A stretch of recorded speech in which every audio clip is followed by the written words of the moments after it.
Assalamualaikum warahmatullahi wabarakatuh. Kami dari kelompok 1 kelas TI 7A mata kuliah Rekayasa Interaksi akan mempresentasikan hasil dari tugas kelompok mengenai pembuatan brief aplikasi dan user flow. Kelompok 1 ini terdiri dari Hafid Fadil dengan NIM A2190075, Ferry Yoga Perkasa dengan NIM A2190069, dan Siti Ainun Fatimah dengan NIM A219000168. Baiklah, di sini merupakan brief aplikasi Numeli yang telah dibuat oleh kelompok 1. Di sini ada bagian komentar, kemudian ada quotes yang berisi ini adalah brief aplikasi untuk membuat sebuah desain aplikasi berbasis mobile. Selanjutnya ada content details. Yang pertama yaitu nama aplikasi. Nama aplikasinya adalah Numeli. Kemudian ada screen description. Tujuan dibuatnya aplikasi ini adalah untuk mempermudah dan mempercepat pencatatan transaksi penjualan, pengelolaan stok barang, dan laporan penjualan di sebuah kafe. Selain itu, aplikasi ini dapat membantu penerimaan pembayaran menjadi lebih mudah dan cepat. Aplikasi ini memiliki beberapa fitur yang akan menjadi prioritas utama, yaitu 1. Fitur login berdasarkan hak akses, yaitu ada admin dan kasir. Kedua, admin dapat mengelola data pegawai. Ketiga, admin dapat mengelola data menu. Keempat, kasir dapat melakukan transaksi penjualan. Kelima, kasir dapat melakukan pengelolaan stok barang. Keenam, kasir dapat menerima pembayaran melalui dua cara, yaitu secara tunai maupun scan barcode. Ketujuh, admin dan kasir dapat melihat hasil laporan penjualan setiap bulan. Kemudian ada device tipenya, yaitu iPhone. Lalu ada industrinya, yaitu pada bidang food and beverage. Selanjutnya, ada app description, yaitu aplikasi Numeli adalah aplikasi pengganti mesin kasir manual. Aplikasi ini dapat membantu kasir dalam melakukan operasional kafe seperti pencatatan transaksi penjualan, pengelolaan stok barang, dan laporan penjualan. Aplikasi ini juga dapat membantu melakukan pembayaran secara tunai maupun non-tunai. Dengan adanya aplikasi ini, pengguna dapat mengurangi kesalahan pada operasional kafe. Selanjutnya ada style atau ide. Yang pertama yaitu saya menginginkan tampilan aplikasi seperti ini. Kemudian jika kita mengklik link ini, maka tampilannya akan berubah menjadi seperti ini. Saya bisa dilihat. Kedua yaitu saya menginginkan tampilan aplikasi dengan dominan warna seperti ini. Nah, di sini ada linknya dan jika kita mengklik link tersebut, maka akan tampil seperti gambar desain seperti ini ya. Pada brief aplikasi Numeli ini terdapat tabel progres perancangan aplikasi Numeli. Yang pertama ada nama proses, status, proses, dikerjakan oleh, lalu ada tanggal, URL, dan berhasil atau tidak. Yang pertama yaitu brainstorming, statusnya selesai, prosesnya yaitu pembuatan brief aplikasi, kemudian dikerjakan oleh Hafid Fadil, Siti Ainun Fatimah, Ferry Yoga Perkasa pada tanggal 22 Oktober 2022, kemudian cantumkan linknya dan tulis berhasil. Selanjutnya ada nama proses yang kedua yaitu sign in atau sign up dan logout. Statusnya selesai, prosesnya pembuatan user flow yang dikerjakan oleh Siti Ainun Fatimah pada tanggal 22 Oktober 2022, kemudian ada linknya dan berhasil. Ketiga yaitu nama prosesnya homepage admin, statusnya selesai, prosesnya pembuatan user flow dikerjakan oleh Ferry Yoga Perkasa pada tanggal 22 Oktober 2022, kemudian linknya cantumkan dan berhasil. Yang keempat yaitu nama prosesnya homepage kasir, statusnya selesai, prosesnya pembuatan user flow, kemudian dikerjakan oleh Hafid Fadil pada tanggal 22 Oktober 2022 dan URL-nya dicantumkan kemudian berhasil. Setelah kita membuat brief aplikasi Numeli, kemudian kita membuat user flow yang pertama yaitu sign in dan sign up page. Baiklah, kita mulai terlebih dahulu, kemudian akan muncul splash screen. Nah, di sini akan ada dua pilihan, yaitu kita akan mengklik kasir atau admin. Jika kita mengklik admin, maka akan muncul login screen admin. Kemudian melakukan proses input email atau nomor HP dan password. Nah, jika si admin ini sudah punya akun, maka akan langsung ke halaman homepage admin dan selesai. Namun apabila admin tersebut tidak mempunyai akun, maka akan masuk ke sign up screen terlebih dahulu untuk melakukan pendaftaran. Nah, di sini akan dilakukan proses input nama, tanggal lahir, alamat, nomor HP, email, password, dan re-enter password. Kemudian, setelah kita melakukan proses input tersebut, maka akan ada verification email atau phone number, yang kemudian nantinya akan ada proses input OTP. Lalu setelah melakukan input OTP, akan masuk ke halaman admin dan selesai. Apabila kita memilih kasir, maka kita akan masuk ke login screen, kemudian kita akan melakukan proses input yaitu email atau nomor HP dan password. Kemudian jika kasir tersebut tidak mempunyai akun, maka akan kembali ke login screen. Namun apabila sudah mempunyai akun, maka kasir tersebut akan masuk langsung ke halaman homepage kasir dan selesai. Nah, selanjutnya, jika sudah selesai login atau sign up, maka user dibedakan menjadi dua, yaitu admin dan kasir. Di sini, saya akan menjelaskan apa saja yang akan ada pada homepage admin.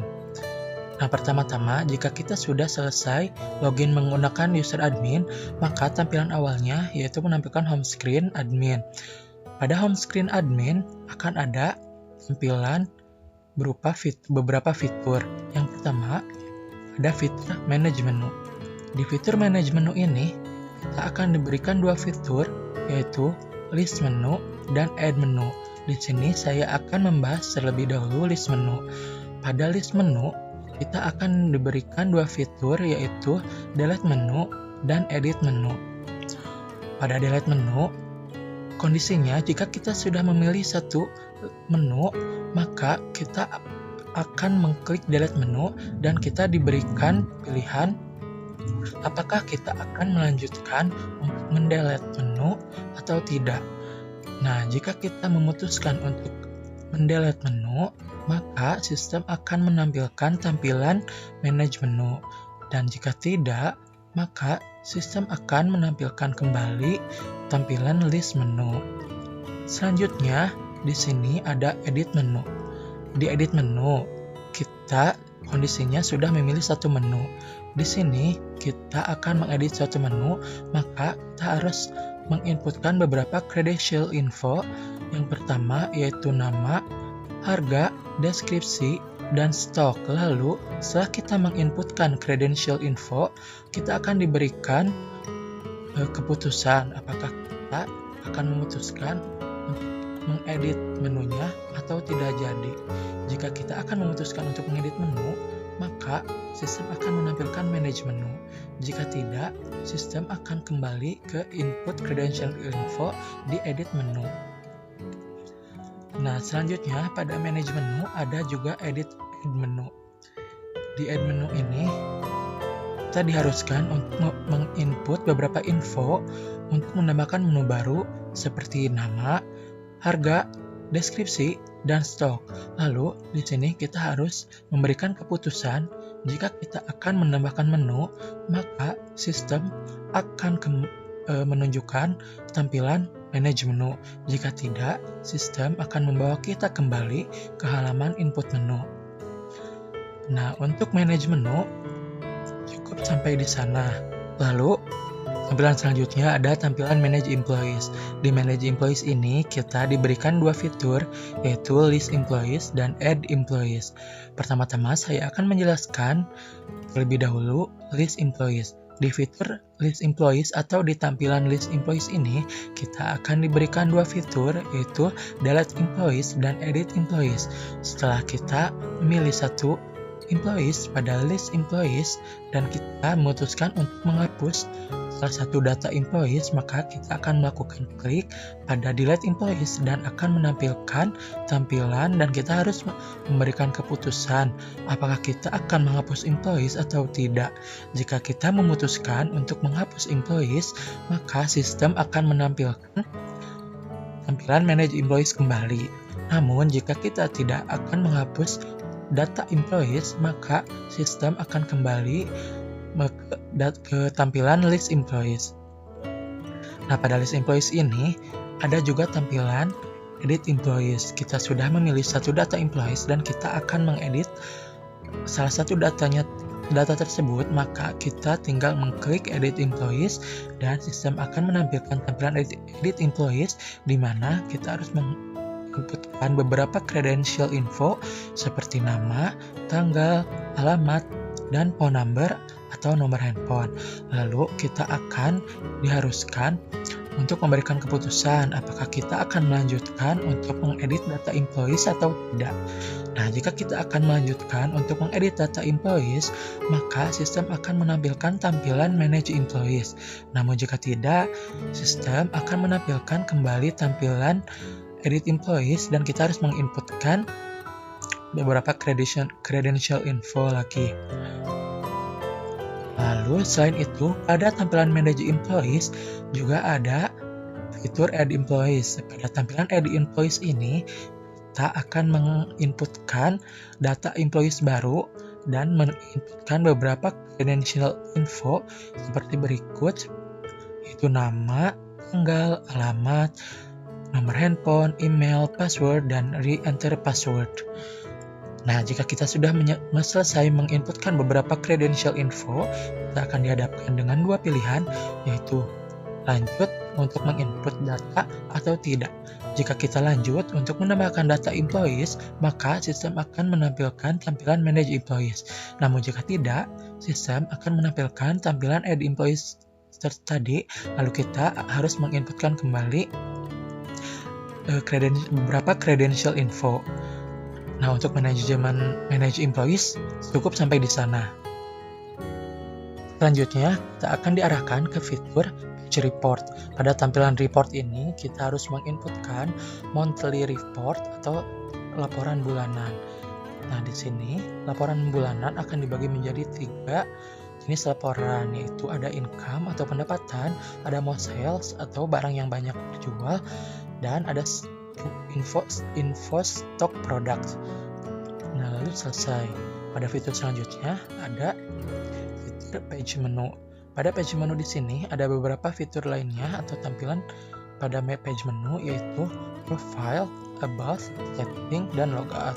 Pertama-tama profile. Di sini kita diberikan dua fitur, yaitu edit profile dan edit image. Pada edit profile, kita diharuskan menginput data profile, yaitu credential info berupa nama, tanggal, alamat, dan nomor handphone. Lalu kita diberikan keputusan untuk melanjutkan mengedit profile atau tidak. Jika kita akan melanjutkan, kita akan diarahkan kembali ke tampilan profile, namun jika tidak, kita akan kembali ke tampilan edit profile. Lalu pada edit image, kita akan harus menambahkan suatu image. Nah, jika kita akan melanjutkan untuk mengganti gambar atau mengganti image, kita akan diarahkan ke tampilan profile. Namun jika tidak, kita akan kembali ke tampilan edit image. Selanjutnya ada fitur about. Pada tampilan fitur about ini, kita hanya akan ditampilkan berupa about apps. Lalu selesai. Nah, pada fitur setting berikutnya, di setting ini kita akan diberikan dua fitur, yaitu language dan payment method. Pada fitur language, kita akan disuguhkan tampilan language dan kita harus menginputkan suatu language atau memilih suatu bahasa, dan kita harus memberikan keputusan apakah akan mengganti bahasa atau tidak. Jika iya, kita akan kembali ke tampilan setting, namun jika tidak, kita akan kembali ke tampilan language. Pada payment method, kita diharuskan menambahkan suatu metode pembayaran. Nah, jika sudah, kita akan memilih continue atau tidak. Nah, jika sudah continue, maka akan kembali ke tampilan setting, namun jika tidak, akan kembali ke tampilan method. Tampilan selanjutnya yaitu menampilkan page logout. Pada page logout, kita akan dihadapkan dengan dua pilihan, yaitu melanjutkan untuk logout atau tidak. Jika kita melanjutkan untuk logout, maka sistem akan menampilkan splash screen, yaitu tampilan awal pada aplikasi ini. Namun jika tidak, sistem akan kembali tampilan logout. Nah, untuk sistemnya sampai di situ saja. Pada bagian kasir, yaitu ada home screen.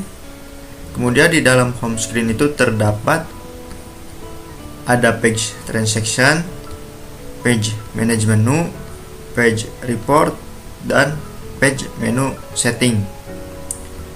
Yang pertama ada page transaksi. Itu ada kategori. Di dalam kategori itu ada food dan beverage, yaitu makanan dan minuman. Kemudian ketika kita mengklik makanan atau minuman, kita bisa select item, yaitu nama dan jumlah item kita mau berapa. Kemudian order detail. Setelah order detail, kemudian continue, apakah kita akan melanjutkan atau tidak. Jika tidak, akan kembali lagi ke select item. Jika orderan dilanjutkan, itu akan ke bagian payment method.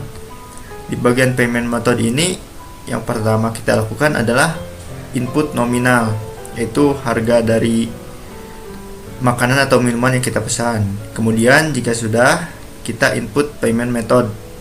Kita mau pilih metode pembayaran yang seperti apa, ada cash langsung atau mau pakai QR code. Kemudian apakah transaksi itu sukses atau tidak. Jika tidak, akan kembali lagi ke payment method. Dan jika sukses, langsung ke bagian invoice, yaitu ada print invoice. Kemudian di bagian page transaction juga ada search bar. Kemudian jika kita mengklik search bar, itu akan muncul input item, seperti kita mau ngetik makanan minuman apa.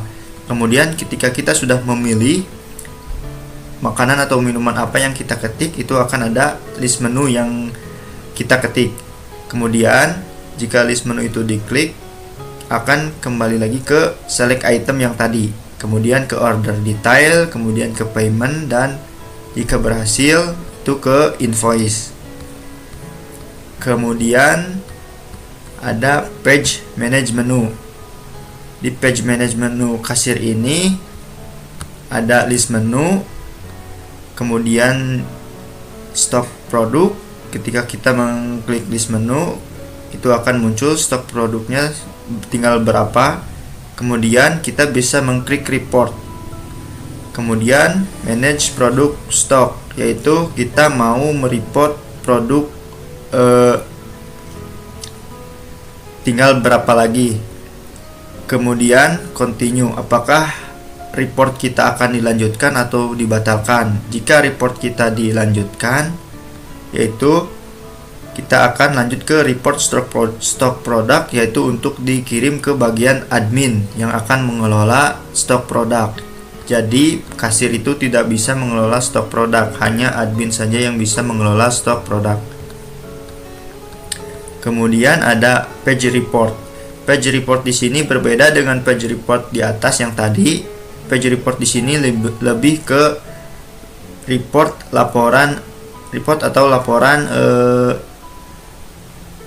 penghasilan, atau bisa juga makanan atau minuman yang terlaris.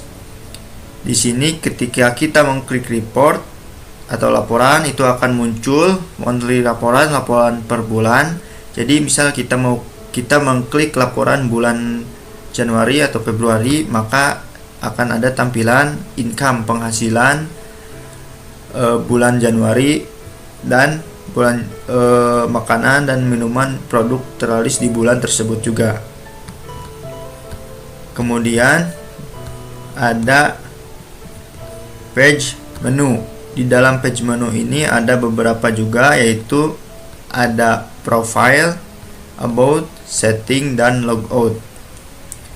Yang pertama, ketika kita mengklik page manage menu setting tersebut, kita bisa mengubah profil. Nah, di sini ada edit profile. Ketika kita mengedit profile, kita bisa mengedit nama, tanggal, bulan, tahun lahir, alamat, dan nomor HP. Nah, ketika kita ingin mengubah profile, terus kita sudah mengubah profile di sini seperti biasa, apakah kita mau mengubah profile atau tidak? Jika tidak, akan kembali lagi ke bagian edit. Atau ketika kita menyetujui pengubahan profile, itu akan lanjut ke bagian profile sudah diedit. Nah, kemudian ada bagian edit image di profile. Ketika kita mau mengubah image profile kita bisa klik page image ini. Kemudian ada add image. Fungsinya untuk mengubah tampilan image kita. Kemudian continue. Ketika kita menyetujui, add image-nya akan berhasil. Jika tidak, kita membatalkan, akan kembali lagi ke edit image. Kemudian ada page about. Nah, di page about ini kita hanya bisa melihat tentang aplikasi tersebut. Kemudian ada page setting. Di bagian setting ini biasa setting umum, yaitu language atau bahasa. Kita bisa memilih bahasa yang kita inginkan, bahasa Inggris, bahasa Indonesia, India, Rusia bisa. Ketika kita sudah mengselect bahasanya, di sini ada keterangan apakah kita akan menyetujui bahasa yang kita ingin ubah atau tidak. Kalau tidak, biasa seperti biasa kembali lagi. Jika iya, itu akan sukses mengubah bahasa dan akan kembali ke setting. Nah, di terakhir itu ada page logout. Seperti biasa di page menu setting itu ada page logout yang fungsinya kita untuk logout dari aplikasi tersebut. Alurnya yaitu ketika kita mengklik logout, biasa ada tampilan pop-up apakah kita akan logout atau batal, biasanya begitu. Jika kita menyetujui, kita akan langsung diarahkan ke splash screen atau kembali lagi ke login screen sebelum kita login. Tapi jika tidak, biasanya akan kembali lagi ke page logout atau page menu ini. Nah, hanya sekian di page kasir ini, kurang lebih segini user flow dari page kasir ini. Mungkin cukup sekian yang dapat kita sampaikan mengenai brief dan user flow dari aplikasi Numeli. Untuk kedepannya kita akan menjelaskan di pertemuan-pertemuan selanjutnya, dan untuk kurangnya pada penjelasan kali ini mohon dimaafkan. Terima kasih. Wassalamualaikum warahmatullahi wabarakatuh.